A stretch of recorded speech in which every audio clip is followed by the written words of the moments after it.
Hi, I'm Lolly, and this is Volume 1, Episode 2 of That Atheist Chick. Today we're going to be talking about purity balls. Purity balls are an abstinence celebration that is very trendy right now.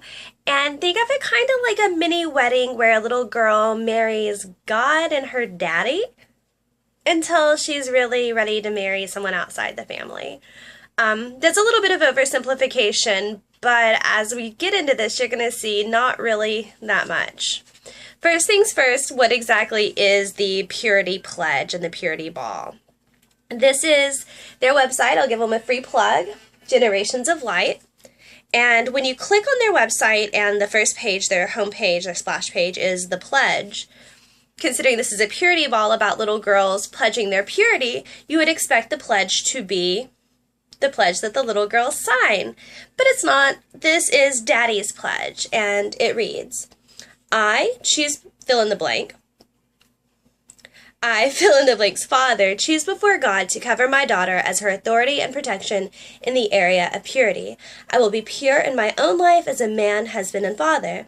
I will be a man of integrity and accountability as I lead, guide, and pray over my daughter and my family as the high priest in my home.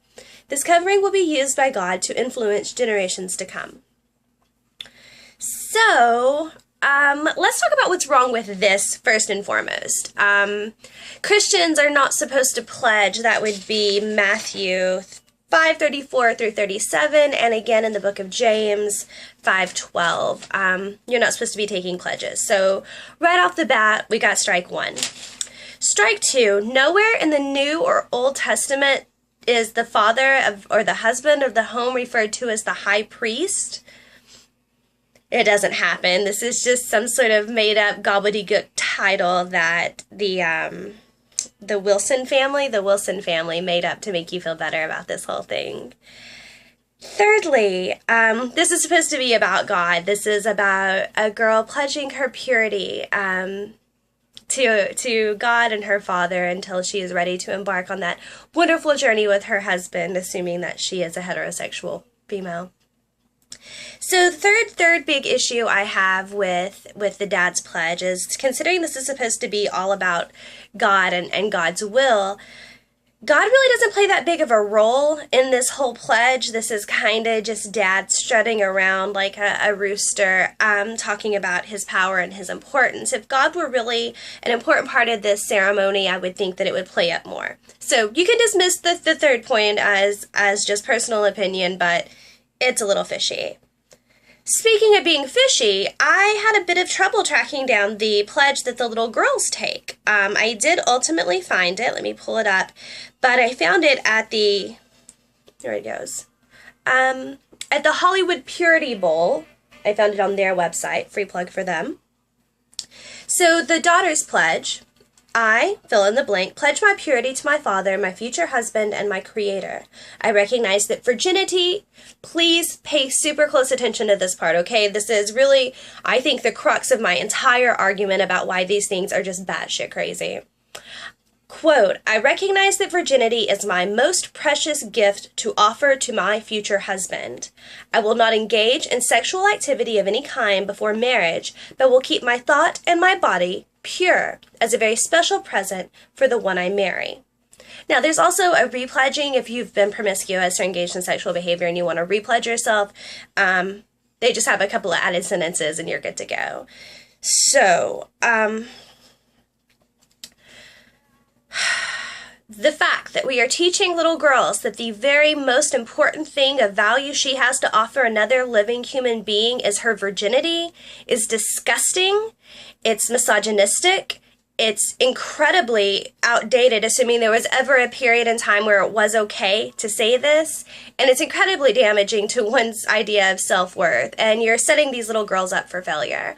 Where I had technical difficulties with Daddy's pledge, I have a whole gang of issues with the daughter's pledge. Keeping in mind that these little girls are about 12 years old is the kind of the median age for this little cotillion that they do. I really don't like the idea of 12-year-olds being sexualized or them thinking about sex. They have not experienced enough in their lives to even really know sexually about their body, and you're telling them to deny biology in favor of presenting an impossible ideal of themselves to someone else. You are telling her to deny herself and to deny the right to her own body just so she can be pristine and pure for her husband. Now, I want to know whose needs are being met by this, by these purity balls, these daddy-daughter purity balls. Like, whose needs are genuinely being met by this? It's not the daughters.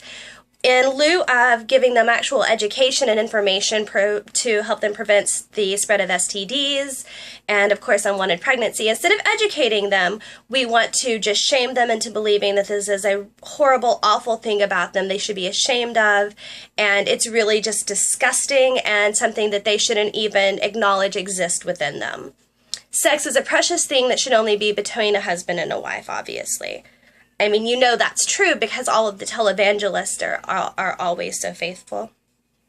So, along the lines of the girl's pledges being completely wrong and denying herself, if this were like a whole godly thing, again, God would play more into the little pledge they take, and boys would also be having mother-son cotillions where he pledges her his virginity, and that doesn't happen. Instead, they get a, what is it called? The manhood ceremony. Da-da-da-da. You get a presentation of symbols and some other bogus bullshit. All that comes from the Wilsons website. So let's talk about the Wilsons real quick. They're the people that created this idea of purity balls in the late 90s. Both of them are quoted having daddy issues. Both of them have abandonment issues from their fathers, and felt that this was a way to create a stronger family unit and to really just be good Christians and help the world, I guess.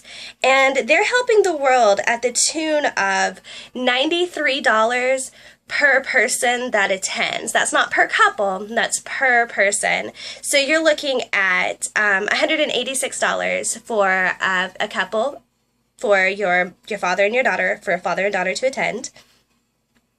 So where is the money going exactly on this? I'm curious about. I do have the math here, and if 750 people, they're quoted as saying 750 people have ordered the DIY Purity Ball package at $90 a pop, which is $67,500. And if you order the Purity Ball package, you're obviously going to want to order the books that go with it. Just pull this up real quick. Technology is amazing.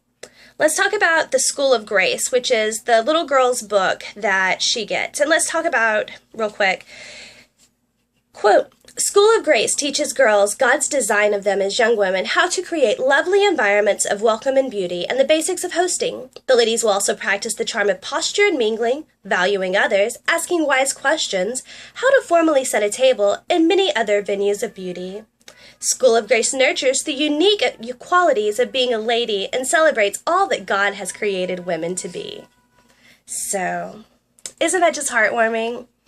To be a good hostess and ask wise questions. They're training you to be a geisha without all of the cool makeup and kimonos that go with it.